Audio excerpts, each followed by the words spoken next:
Okay, this video is going to explain how to make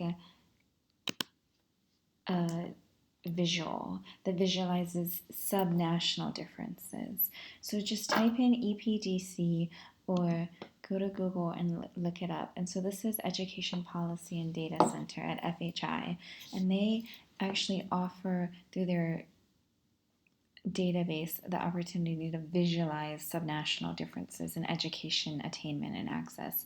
And it is not a very intuitive or friendly interface, but it's the best one out there. So if you just from their homepage, you can do an advanced search all the way down here at the bottom.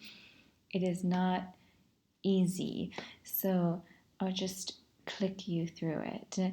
The first thing you want to do is choose your country. So let's, for example, go with Uganda, or let's go with Senegal and see what's out there for Senegal since no one has that. And then the key here is subnational differences. So each one of these is an area where data can be disaggregated. So we actually want the subnational differences. We don't want to disaggregate by anything else. So we don't want to disaggregate by urban, rural, and we don't want to disaggregate by gender, so we can click both. We don't really care about age group or data source, so just don't click anything there. The key is the types of data that EPDC uses is household surveys, and those are not done every year. The way that UIS data is collected from ministry websites annually, household surveys are much more expensive because they're based on sampling, so they're only done maybe 5 to 10 years. So you don't know what year they're going to have data on. So let's just give it a broad age range. A broad year range from 2000 to 2016 and see what they have. So they have a lot of data. You scroll down to the bottom and see, okay, there are 4,000 different data points. So this is good. So there's a lot of different types of indicators. Let's go with the most basic access that all of the country case studies are going to have to pull out, which is a gross intake rate. So do we have subnational data on gross intake rate in Senegal? Oh yeah, they have 80 results. So let's make sure we want to then say, okay, we want just urban, rural combined. That's good. So that means that they probably have it for more than 1 year. So let's see if we can get more recent data and say, okay, we only want between 2008 to 2016. Is that still a good amount of data? 39 results. Okay, perfect. So let's do a search now and see what we find. Apparently, we have 39 data points, which is good. There's always this pop-up, just close out. So this is the type of data that we have.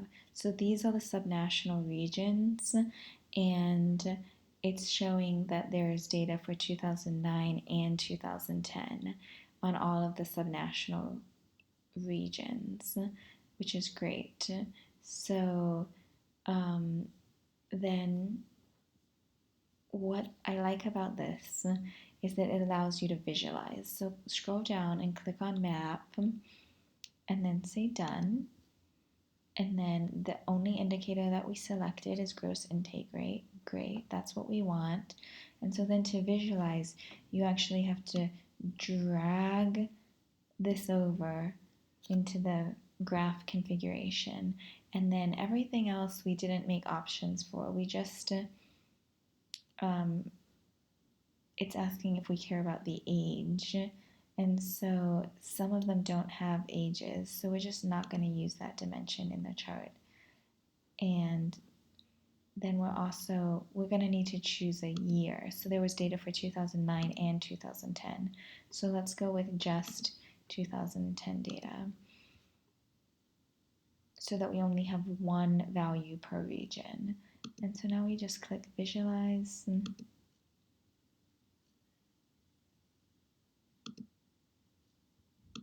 Okay, I didn't see this, but the data is coming from 2 different sources.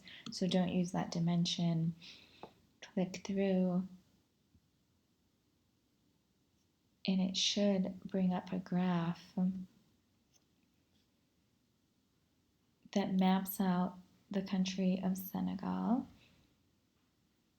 with different regions. And so this actually shows the gross intake rate ranges from 78% all the way up to 196%.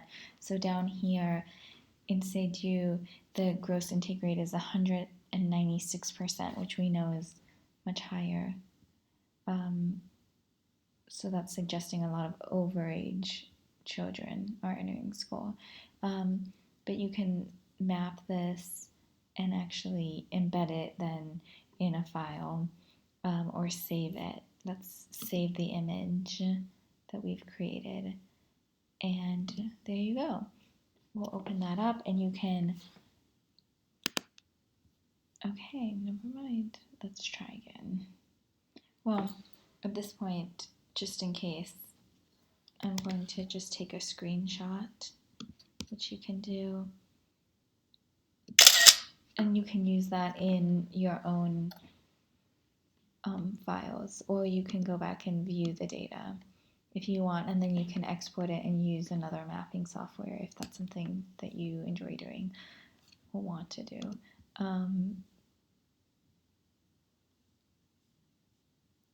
You can always view it as a table, and then you can download the table and use it in Excel. So I don't think that the advanced search in the database is particularly friendly, but it's one of the easiest resources for actually looking at subnational differences. So you can do that for your country case study.